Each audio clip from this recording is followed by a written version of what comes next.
السلام علیکم دوستو، نالج ود اسلام خوش آمدید دوستو۔ آج سو عظیم تاریخی واقعات میں ہم جانیں گے سائرس بابل پر قابض کیسے ہوتے ہیں۔ دوستو، زمانہ قدیم میں بحیرہ روم کے آس پاس تین بڑی تہذیبوں نے نشو و نما پائی۔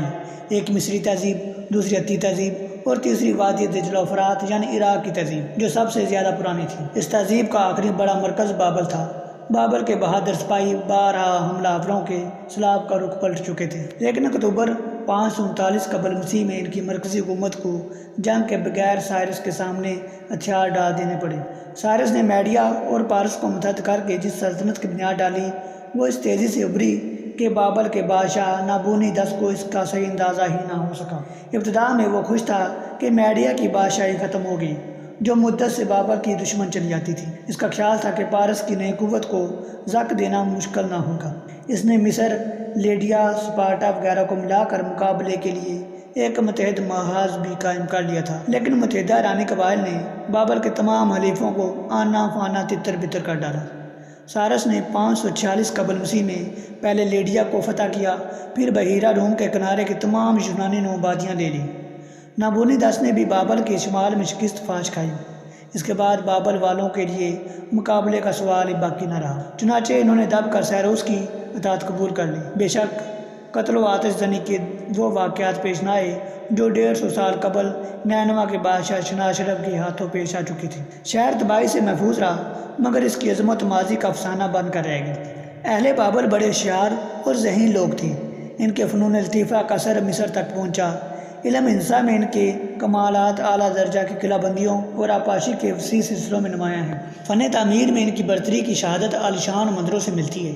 انہیں کاروبار کا بھی بڑا ملکہ تھا۔ ان کے بعض تجارت پیشہ خاندان قصبوں اور شہروں میں اقتدار کے مالک بن گئے تھے۔ بابل میں علم کی بہت قدر ہوتی تھی۔ وہاں حضرت مسیح علیہ السلام سے 1000 سال پیشتر کتب خانوں کی بنیاد رکھی گئی۔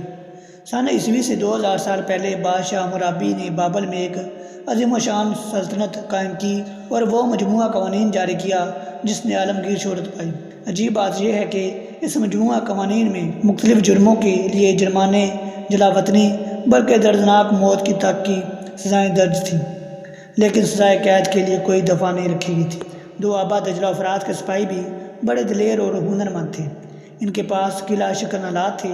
وہ قلعہ بندیوں کو سرنگیں لگا کر اڑا دیتے تھے، سڑکیں اور پل بنانا جانتے تھے، اور 9ویں صدی قبل مسیح میں انہوں نے رسالہ بھی تیار کر لیا تھا، لیکن سائرس کے سوار تیر اندازوں کا مقابلہ کوئی نہ کر سکتا تھا۔ بابل کے رسالے بیکار ہو کر رہ گئے اور پیادہ فوج لڑائی میں سرگرم حصہ لینے سے پیشتر ہی تباہ ہو گئی تھی۔ بابل کے علاوہ سائرس نے شام، فلسطین، مشرقی ایران، قبرص اور ایشیائے کوچک کے آس پاس کے تمام یونانی جزیرے مسخر کر لیے۔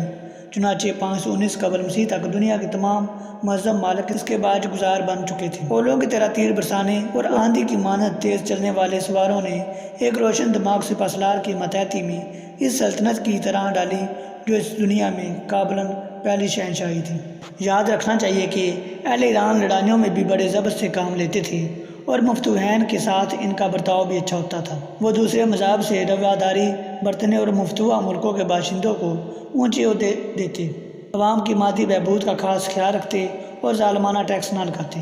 ان کا نصب العین یہ تھا کہ دنیا کو ایک مرکز پر جمع کر دیا جائے اور سب کے ساتھ اچھا سلوک کیا جائے۔ اس وسیع سلطنت کے باشندوں میں ایرانی قومیت کے ذریعے یہ احساس پیدا ہوا کہ وہ ایک عالمگیر سلطنت کے افراد ہیں۔ ان سے بیشتر بابل، مصر اور ہتھیوں کی فتوحات کا مقصد لوٹ مار کے سوا کچھ نہ تھا۔ بابل کی اس فتح کے بعد بنی اسرائیل کو جو قید کر کے فلسطین لائے گئے تھے، دوبارہ اپنے وطن جانے کی اجازت ملی۔